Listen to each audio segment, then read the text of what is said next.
ಜನರ ಧ್ವನಿ, ನಿಮ್ಮ ಊರು ನಿಮ್ಮ ಸಮಸ್ಯೆ ಪರಿಹಾರ ಒಂದೇ. ಬಿಂದಾಸ್ ನ್ಯೂಸ್ ಕನ್ನಡ. ನಮಸ್ಕಾರ ವೀಕ್ಷಕರೇ, ಬಿಂದಾಸ್ ನ್ಯೂಸ್ ಕನ್ನಡದಲ್ಲಿ ನಿಮಗೆ ಸ್ವಾಗತ. ಟಾಟಾ ಪವರ್ ಖಾಸಗೀಕರಣಕ್ಕೆ ವಿರೋಧಿಸಿ ಕೆಇಆರ್ಸಿಗೆ ಸಾರ್ವಜನಿಕರು ಆಕ್ಷೇಪಣೆ ಸಲ್ಲಿಸಲು ಹರಿಹರ ನಗರದ ಬೆಸ್ಕಾಂ ಅಧಿಕಾರಿಗಳು ಹಾಗೂ ಸಿಬ್ಬಂದಿ ಕರೆ ನೀಡಿದ್ದಾರೆ.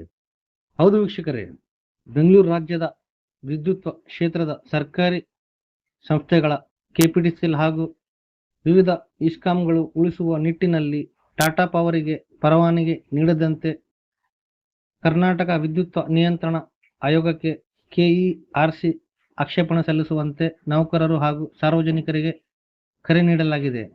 ಟಾಟಾ ಪವರ್ ಖಾಸಗೀಕರಣ ವಿರೋಧಿಸಿ ಜಾಗೃತಿ ಮೂಡಿಸಿರುವ ಸಂಘಟನೆಗಳು ಖಾಸಗಿ ಕಂಪನಿ ಪ್ರದೇಶದಿಂದ ಸರ್ಕಾರಿ ವಿದ್ಯುತ್ ಸಂಸ್ಥೆಗಳು ಅಸ್ತಿತ್ವಕ್ಕೆ ಧಕ್ಕೆಯಾಗುವ ಸಾಧ್ಯತೆ ಇದೆ ಎಂದು ಆತಂಕ ವ್ಯಕ್ತಪಡಿಸಿದ್ದಾರೆ.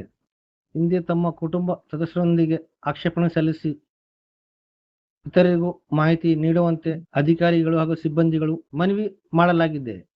ಕ್ಯಾಮರಾಮನ್ ಹಜರತ್ ಜೊತೆ ವರದಿ ಶ್ರೀನಿವಾಸ್ ಪ್ರಸಾದ್ ಆರ್, ಬಿಂದಾಸ್ ನ್ಯೂಸ್ ಕನ್ನಡ, ಹರಿಹರ.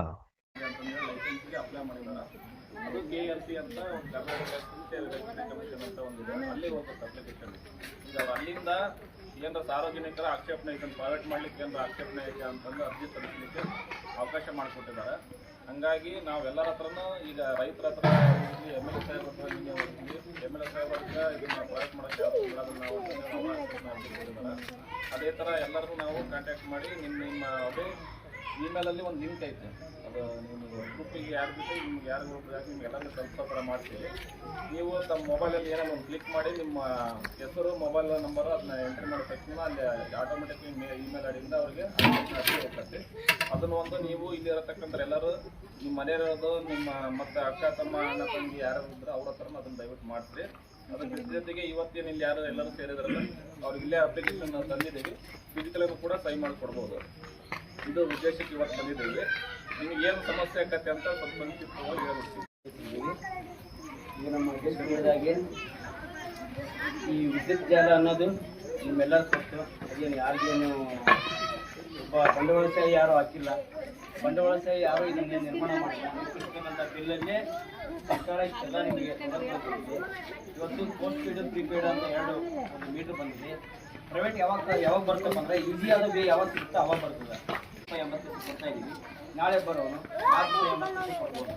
ಅವಾಗ ಸಹಜ ಮನುಷ್ಯನ ಆಶಾಭಾವನೆ. ಈಗ ನಾವು ಎಂದರೆ ಒಂದು ದಿವಸ ನಾವೆಲ್ಲರೂ ಸಾಯಲೇಬೇಕು, ಆದರೂ ನಾವು ಮಕ್ಕಳಿಗೆ ಏನು ಮಾಡ್ತೀವಿ, ಆಸ್ತಿ ಮಾಡ್ತೀವಿ.